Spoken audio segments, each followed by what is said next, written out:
Teams travelling through China's southwest, southeast and northeast will tell us about the regional development they're seeing. Look at you guys, don't you look good? I miss you so much. How's it going, everyone? Erica, look at you.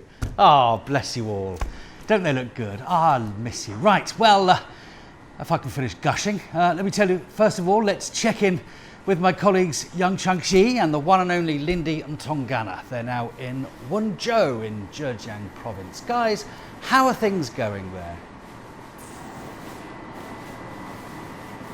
Oh, Jeff, we miss you too, and sorry to make you jealous, but the show must go on and our journey does continue. As you mentioned, it is day 7 of the new China series, and of course the 3 teams still in our 3 mobile studios traveling across China.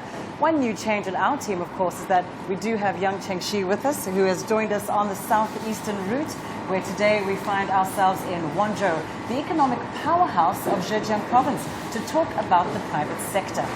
Now we are coming to you live from the Kangnai shoe factory inside the Wenzhou Economic and Technological Development Zone. And this shoe factory is just one example of the scores of private companies that have helped drive Wenzhou's economic boom. Now it's quite a lively scene back there, right? It's a bit noisy, but it's very lively. Yeah, it's exactly. very cool. It's the first time I see how shoes are assembled. Yeah, right? It's pretty amazing.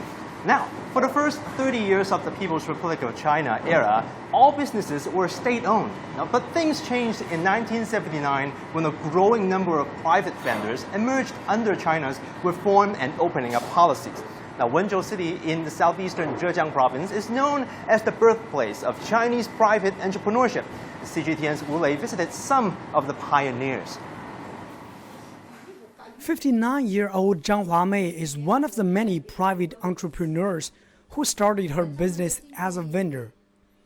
But what makes Zhang stand out is that she was China's first private business vendor with an official license issued back in 1980. This very first business license marked a huge turning point for all Chinese vendors. Before 1979, we were not allowed to do business. We had to trade covertly. But after I got this license, I could legally do business with others. And no one could stop us. Since then, private businesses have flourished in Wenzhou. They have started manufacturing and trading different kinds of goods, including clothing, shoes, and electrical appliance components. After years of expansion, Kangnai Group has become one of the largest shoemakers in China. President Zheng Xiukang says many senior private entrepreneurs like him have asked their children to take over. My son and daughter have already taken my role. I will try to help them with their new ideas and new concepts, which require more fashionable and more personalized designs and marketing strategies. Right now, over 95% of businesses in Wenzhou are private ones. Many of them have grown into industry leaders. Similar stories are happening across the country. Many private enterprises like Geely Group, Huawei and DJI have become world leaders in their own sectors. With high-quality products and services becoming the new norms, many Chinese private enterprises say that future competition in the global market highlights many factors, including core technology, management, talent, and branding. Through years of efforts, Wenzhou Ruiming has become one of the key suppliers of automotive components. Chairman Han Yuming emphasizes the importance of learning from global companies. He encourages all younger entrepreneurs to study modern management skills and develop more talents in the future. Talent is the most important factor for our private companies. All the core workers in my company have followed me several years, and we plan to introduce more domestic and global talent to perfect the management system in the company. The private sector accounts for more than 60% of China's GDP growth and provides over 60% of its jobs. As time goes on, China's private sector is expected to play a larger role in the nation's economic growth. Wu Lei, CGTN, Wenzhou City, Zhejiang Province. Now for more, we are joined by Mr. Zheng Laiyi, who is the general manager of Kangnai Group. He's carrying the torch of his father who founded this company. Now, you are considered the second generation of entrepreneurs in Wenzhou. So how do you plan to lead your company in a new way? 那作为新一代的民企代表人和接班人，您将如何带领企业走向新一步的发展？这个事情从我接任那一天开始， Actually, from the first day, I've been thinking and working on this topic. From 2010, I can share with you the efforts that we have made for several aspects. First, for the culture, for the strategies, and for the talents, we have made important efforts. I've been learning the designing and the shoemaking in university, and my learning in university has increased my admiration for this career. And those workers, they are long-term workers. They have worked for several decades in the factory. And with their help, we have helped to build up new teams of young workers. This is how we build up the team for our talents. And then for our mindset, we have the digital making in the past, and now we are focused on the comfortable shoemaking to better serve our customer. This is the guarantee for our quality of the brand and reputation. But this is not enough. We must make more innovations. For example, innovations with the product. We make not only the business orientation shoes, but also the comfort shoes, sport shoes.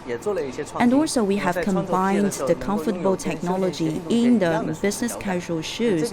So for business persons, they can enjoy the same comfort when they are putting on those leather shoes. Apart from that comfort technology, we are also making our shoes more fashionable.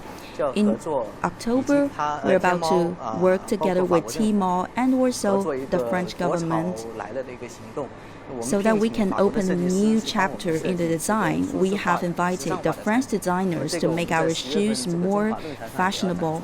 And later in the forum organized in Paris Printemps, this shopping mall in Paris, we're about to show this new series of shoes. Because we are a company based on the quality of the shoes, we have always attached great importance to this issue. I always talk with my colleagues that we should always stick to three things. First, we should not lower the cost of the materials, and we should not lower the cost of the techniques, and we should not lower the cost for the management. And all those will help us to improve the reputation and also the quality. And also for the technologies of shoemaking, this is the core of our business. In the future, together with the big data, the IoT, and also the 5G technology, we will make more investment in our assembly line so that we can have another round of development. Thank you very much. That is Mr. Zheng Laiyi, who is the general manager of Kangnai Group. So innovating is a difficult job, isn't it? Yeah, it is indeed. But you can see that the next generation is certainly taking things to the next level. Well, reforms over the past 4 decades in China have seen the private sector really take off. And that's not just here in the southeast, the route that we've been traveling, but indeed across the country. Let's check in now with our colleagues Sean Calebs and Tao Yuan for more on the private sector, this time in the southwest of China. Guys, what do you have for us?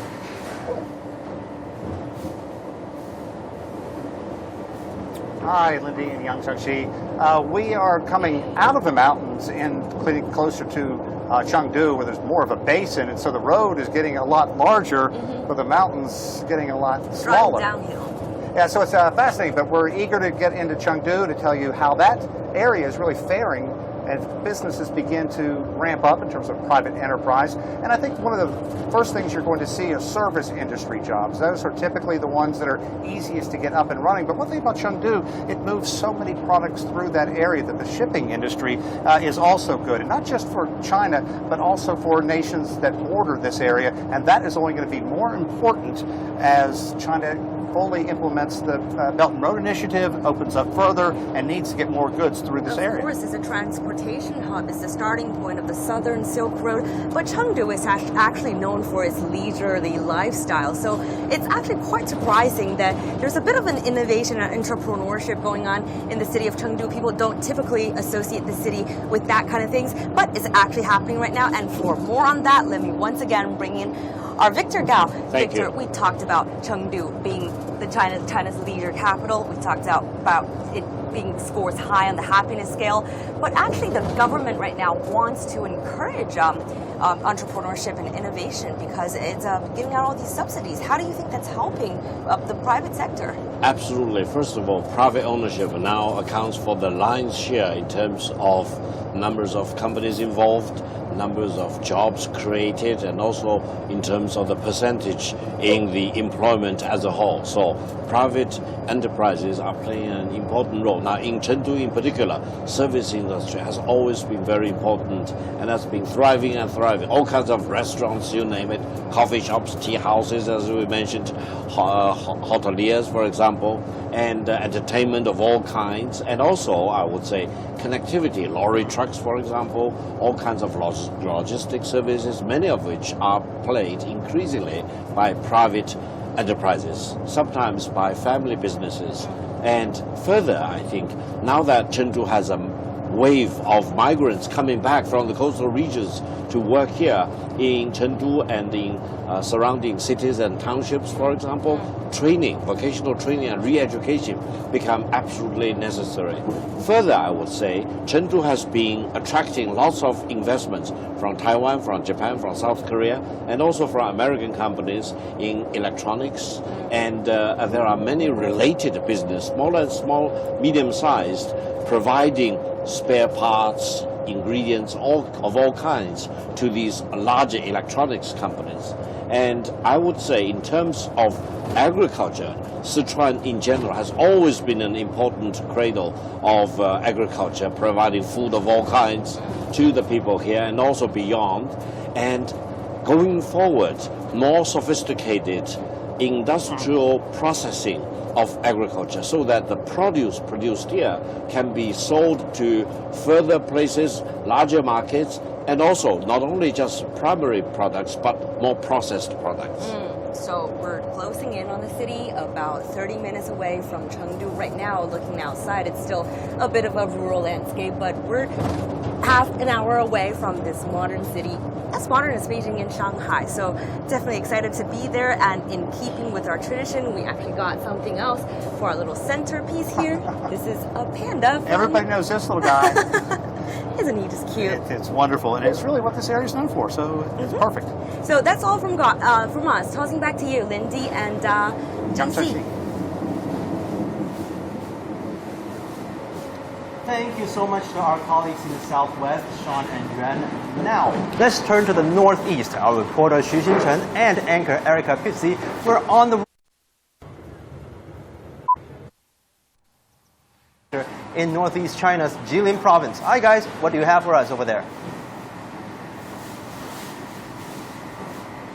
Thank you, Yang Chunxi. And here we go. We're at the village called Jingdalai in Jilin province. Jilin is Yanbian Korean Autonomous Prefecture, and that is just a couple of hours away from the Korean and the Russian border. That's right. So it's no wonder that we've already eaten some Korean food today. Amazing Korean food, the kimchi. But here in this beautiful little village, tourism is really the big draw, making up more than 80% of the economy here. Yeah, that's a huge number, and they have fully figured out how to take advantage of the tourists coming through this area to visit Changbai Mountain. Yeah, this little village provides bed and breakfast accommodations and restaurants with authentic Korean food we were just talking about. And really, it is all an authentic experience because nearly 100% of the population here is Korean Chinese. Yeah, they are. And let's bring in our guest, Benjamin Chow, a professor at the Paris School of Business, and to learn a little bit more about this. So tourism is really picking up right here. Sure. So what can they do more about this?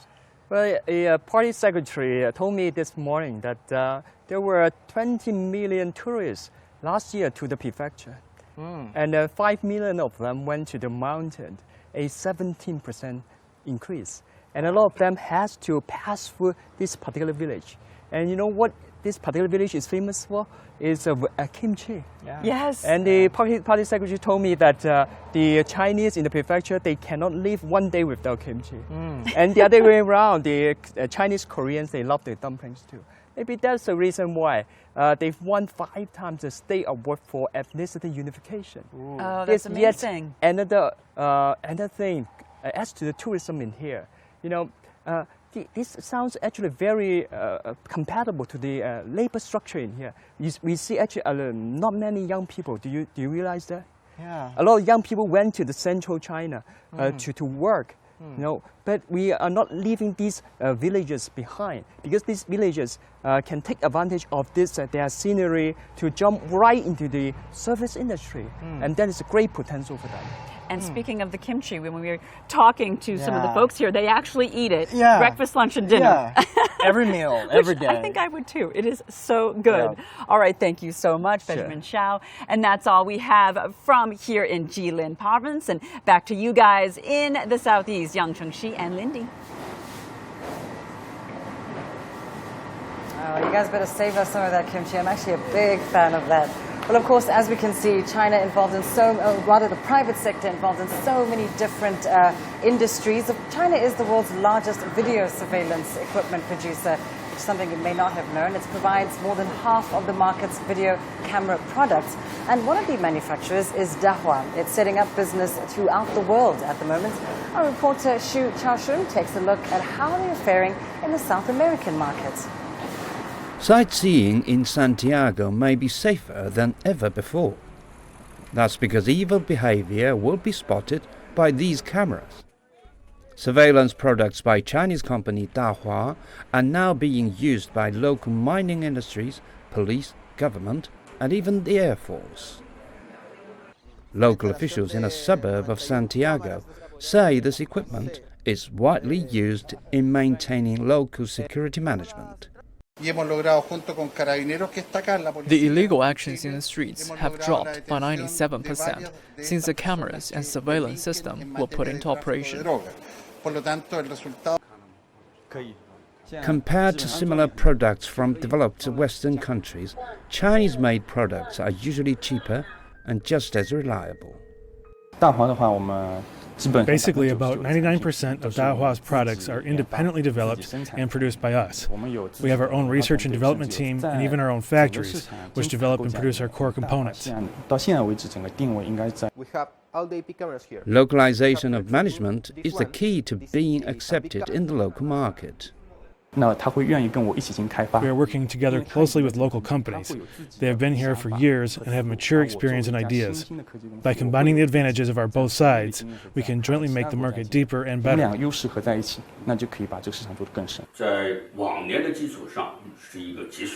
There is a huge space for the two countries to do a lot more. Fortunately, the business cooperation started to boom in 2018.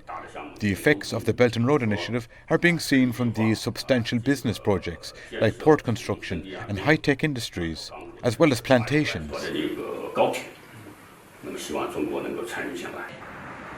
Chile is one of the best economies in Latin America.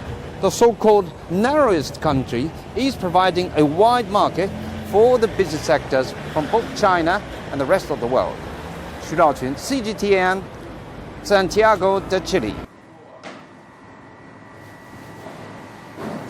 So obviously, a lot of Chinese companies are having overseas ambitions. Now, to talk about that, we are joined by our panel of guests, Professor John Gong from University of International Business and Economics, and also we have Professor Lin Boqiang from Xiamen University. And let me start with you, Professor Lin. Thank you. A lot of Chinese companies, especially along the East Coast, for example in Wenzhou, have been exporting companies. So what are some of the biggest opportunities for these companies that are especially relevant to today's environment? Well, the obviously is going somewhere. Okay, as I'm an economist, so I consider that this is a natural process. You start from domestic market, then eventually go out. That's how the multinational become multinational anyway. Being a developing country is economic growth. Then you facing a company, typical company in East Coast, facing rising salary and also much higher benefit. Yet the price of their product did not increase because typically in a developing country you have a period of high growth for any particular product, and suddenly demand slowing down, and then in the period of growing, you invest a lot of capacity, and later on you end up with overcapacity. So price becomes soft. So you either find a way, cheaper way to produce, or an expensive place to sell. So that's abroad. I believe that Wenzhou is one of the model. We summarize the 10 company going out model. It's used by the very many small private companies going abroad. So this model. Having said that, I think the challenge is enormous. Some from our side and some from the other side. From our side, I believe that something like government, you need to have government approval going somewhere. There's a foreign exchange problem. Your brand and your image is not recognized by somewhere. But by being in the industry for some time, get to know by the people, but you are not known by the consumers. So that's difficult. And also that you have no human resources to really go in there, have the support of the local law and regulations. That's from our side. From the other side, the political labor issue, they are all important issues for Chinese companies. And there, in addition, there are the more details like the finance, credit, even insurance. They are all difficult because they don't have them there. And finally, I think that this is not important, but it turned out to be very important. It's association. Normally, being an industry, you have association, and you're protected by the association. But being an outsider, it's very difficult to join the local association. So all in all, the challenge is enormous. But the process is ongoing. Professor Gong, there's two things we can't ignore. First, the China-US trade war and China's slowing economy. How are these two factors impacting on China's private sector? Well, this factor is one example of how the Sino-US trade war is impacting us. As far as I know, after talking to the CEO of the company has a small portion of its production going to the United States, something like about 5%. And as you know, the shoe industry is fairly competitive. As a result, the profit margin is rather thin. So, it's very difficult to digest the cost and decrease the price to somehow compensate for the tariff increase. So, in that sense, we're suffering a little bit sales, but the other side is that President Trump is absolutely not right. American consumers are paying for these tariffs. This factory is not able to decrease its price to compensate for the tariff increase. But the good news is that the company is able to pick up some sales from increases in sales to European markets, to the ASEAN markets. I heard that, so for example, some of the shoes coming off this assembly line, this company is an ODM for Hugo Boss, and these shoes are going to Europe. As you can see, the assembly line is very busy. These shoes are probably selling very well. So I think that's the good news. Yeah, exactly. Well, thank you so much to both of you. And that is where we leave it for today. Of course, as you can see, the private sector, one of the biggest contributors to the massive changes that China has seen over the past 70 years. Well, let's hand it back to you, Jeff, in studio, where I hope you're not going green with envy. We will see you, though, again tomorrow for day 8 of the new China series. I am. I'm definitely going green with envy. It's very hard. You guys need to prepare for the bus come down. Because when you come back, I was talking to Sui Huiyao earlier, and we both feel gutted that we're missing out on all this. But Tongzhimen Sinkola, you're all doing very well indeed. That's Yang Changxi and Lindy in Wenzhou, southeast China's Zhejiang province, and of course the reporters on the southwest and the northeast routes. Thanks, guys. And that's it from me and the team for now. I'll be back though in half an hour. Until then, bye-bye. As ever, thank you for your company.